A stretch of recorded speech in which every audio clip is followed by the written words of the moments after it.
over 100 students sent me their resumes and I picked the 3 worst ones to roast the shit out of today. And honestly, these are so bad, and we're gonna move over to the screen and have a look at them right now. Okay, let's start with the personal summary, because why did bro write a TED talk in her personal summary? It's the size of like an autobiography. Why does it look like this? And why is it split up into 2 separate paragraphs that basically look mirrored and the same?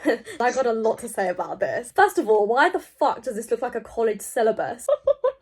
The modules literally take up the whole resume. It shouldn't even be here. Like, modules are fine like this, but it shouldn't be listed as like blocks and chunks of paragraphs for your whole module. Your modules are not your work. I'm sorry, but like, this is giving unemployed energy forever. I'm just baffled at like why this whole CV is just focusing on relevant modules.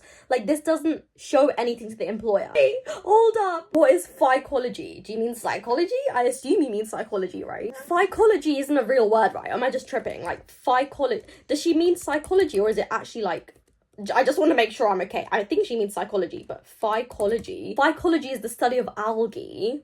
So it is a thing, but algae of business doesn't make sense. So I assume she means it's psychology, right? I don't think it would be algae of business. I'm pretty sure she meant psychology in this case. So yeah, it's psychology. I don't know why that was not given a spell check, but it should not be submitted like this. You did a BTEC, but the only thing looking BTEC right now is your spelling. Next, the relevant work experience and employment. Wait, hold up. Isn't that the same thing? Why has it been split up into 2 separate sections? Also, the way it's been written is going to give me a seizure in a second, because what is this? Why is the work experience section tiny in comparison to all the modules? Bro just gave the same section 2 different names, and I don't understand if you think that's going to add any value. It's actually the same thing. You know, in university when you're trying to hit the word count and you type in like all these filler words? That's what it's giving. Wait, I'm confused. Why have all the skills that you've gained have been listed in the employment? Bro listed communication as a key skill, but I still don't understand what you did. Like, I don't get it. You gained skills, but what did you actually do? Let's talk about browsing social media platform. Why did you just admit to the employer that you are chronically brain rotted? Are you admitting you're chronically online? Are you listing doom scrolling as a personality trait? I enjoy photography, taking pictures of nature and our environment. Good for you. Good for you. What value does it bring to the role? Are you going to be taking pictures of people in the office? Like, that's an HR case. It strengthens my creative flair and I make use of my technical skills using Adobe Photoshop. That's it. I don't even know what that's got to do with the role, bro. The resume needs divine intervention at this point. I wouldn't even hire this person to water my plant. Delete this whole CV, please. Just get rid of it. I'm just literally begging you. I don't know what this is. Next resume. You ready? Why the location has been put as a bullet point in the header. Also, why is your location and zip code, like postcode, in there? That has no place on a resume. Email, yes. Number, yes. LinkedIn URL, but why is your location in there? They're not gonna post you a job offer. So like, why do you think your address is appropriate to put in there? Okay, next is the personal summary. Why is a personal summary 2 sentences long? My TikTok captions have more depth than this. What is this? You can't even tell what role this person is applying for. This isn't even an introduction, it's an intro. Like that. Low-key, I gotta give it to you, like the education section's actually okay. But why have you mentioned the Taliban? Why is that in there? Why is the Taliban?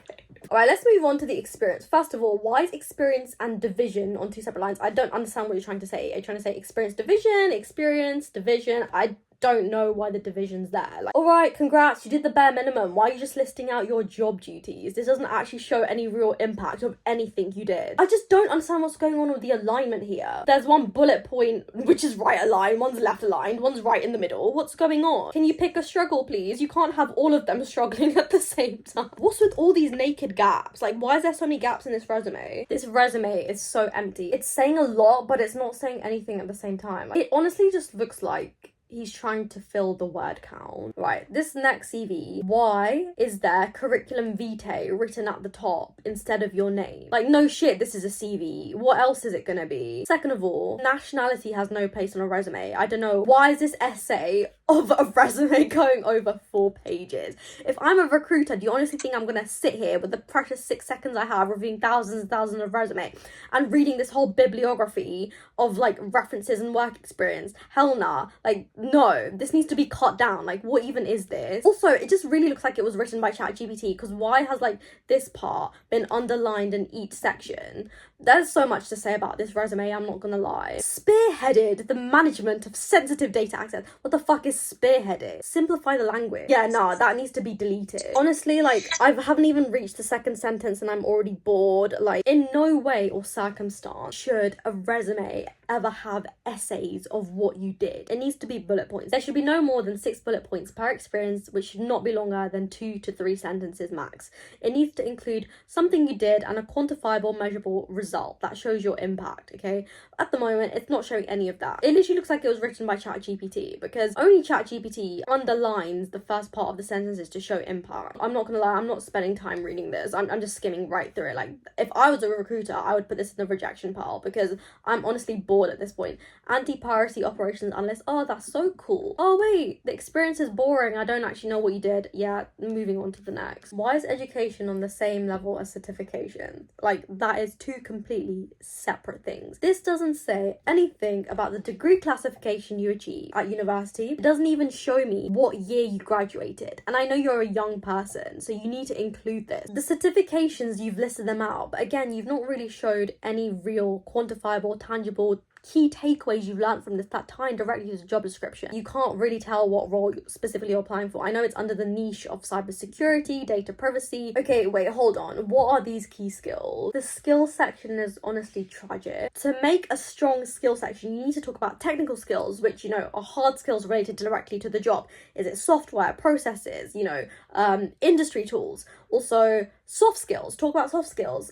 Things that make you efficient in the workplace, like leadership, communication, adaptability, resilience. But right now, honestly, this just feels like a filler section. Anything of what you listed is not skills. They're literally just the most general topic. This is literally just showing you have knowledge of something and not a specific skill. Okay, so if you actually want to know how a CV is structured, make sure you check out this video below and hit subscribe for more like this, because I'm going to help you secure your dream job as a Gen Z girl. I'm going to help you secure a role the right way.